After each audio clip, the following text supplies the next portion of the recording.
देखिए अगला टॉपिक हम लोग पढ़ेंगे। उत्तराखंड समान नागरिक संहिता विधेयक पारित करने वाला पहला राज्य बना है। तो इसके बारे में हम लोग पढ़ेंगे। देखिए भारत के संविधान के भाग चार में भाग चार क्या है? डीपीएसपी है। डीपीएसपी के अनुच्छेद 44 में नागरिकों के लिए एक समान सिविल संहिता का स्पष्ट उल्लेख है। अनुच्छेद 44 के अनुसार भारत के राज्य क्षेत्र के यानी भारत के समस्त राज्य क्षेत्र के नागरिकों के लिए एक समान सिविल संहिता प्राप्त कराने का प्रयास करेगा। यानी भारत जो है समान नागरिक संहिता का अर्थ है भारत में रहने वाले प्रत्येक नागरिक, चाहे वो किसी भी धर्म के हों या जाति के हों, के लिए एक समान कानून होगा। स्पष्ट है कि समान नागरिक संहिता एक देश एक कानून की अवधारणा पर आधारित है। अर्थात जो इस समय प्रधानमंत्री जी का उद्देश्य है कि एक देश एक कानून, उसी की अवधारणा पर यह लागू है समान नागरिक कानून या समान नागरिक संहिता। आगे इसमें देखते हैं स्मरणीय तथ्य क्या है। ये देखिए उत्तराखंड विधानसभा द्वारा पारित किया गया है।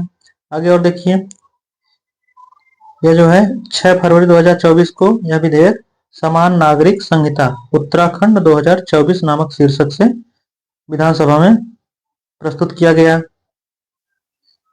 इस प्रकार समान नागरिक संहिता विधेयक पारित करने वाला उत्तराखंड जो है पहला राज्य बना है। आगे देखिए इस विधेयक का उद्देश्य विवाह और विवाह विच्छेद यानी डाइवोर्स, उत्तराधिकार, सहवासी संबंध यानी लिव इन रिलेशनशिप जैसे विषयक कानूनों और तत्संबंधी कानून यानी मामलों को नियंत्रित एवं विनियमित करने का उद्देश्य इसका है। आगे देखिए इसका विस्तार जो है संपूर्ण उत्तराखंड राज्य पर लागू होगा और यह उन निवासियों पर भी लागू होगा जो उत्तराखंड के नागरिक हैं और यानी उससे बाहर रह रहे हैं।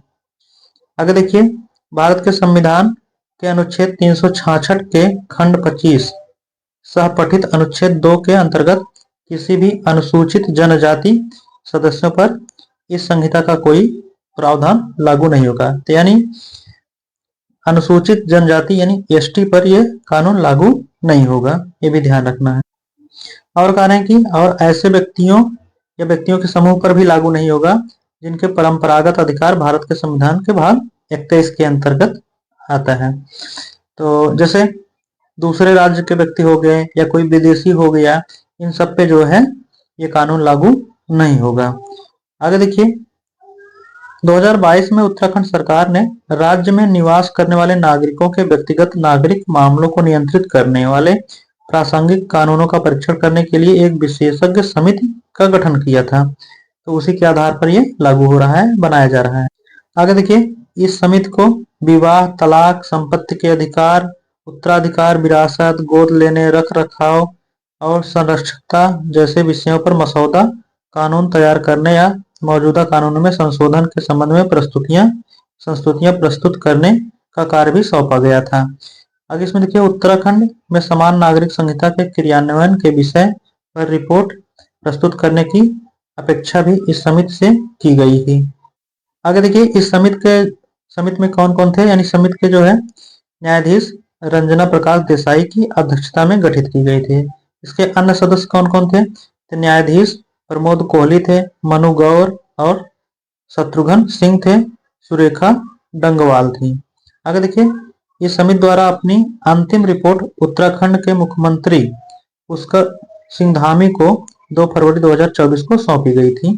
तो ये सब जो है उत्तराखंड समान नागरिक संहिता विधेयक पारित करने वाला पहला राज्य के संबंध में सब करंट अफेयर्स हैं।